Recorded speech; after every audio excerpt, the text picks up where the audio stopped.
Bago pa man maging tagapagtanggol at atakdog ng palasyo at tauhan ni PBBM itong si Attorney Claire Castro. Ang Pangulong Marcos Jr., alam po niya ang direksyon niya.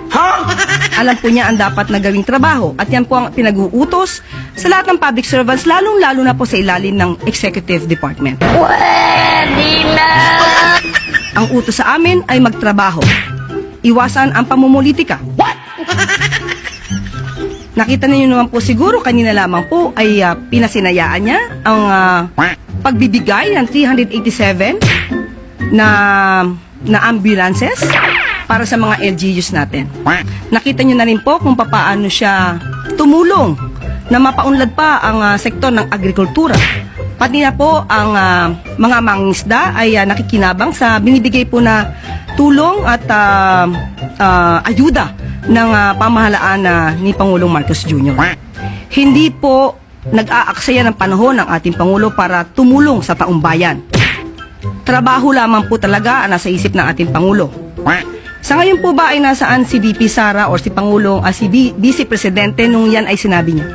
Gunggong! Barinig kita sa mukha eh!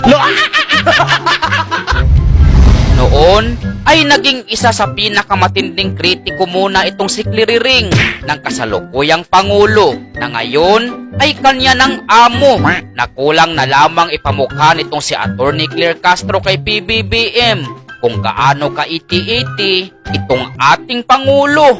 Ang nakakataka part na ganito, ilan na ba ang advisor ni Pangulong Marcos maliban sa mga sekretaris niya?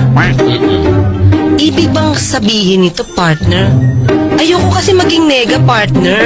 Di ba pag sobrang dami mong advisor, parang lumalabas, wala ka talagang alam. Sorry. Di ba? Ang dami mong advisor, tapos may sekretary ka pa, tapos may UC ka pa, may ASI ka pa and everything.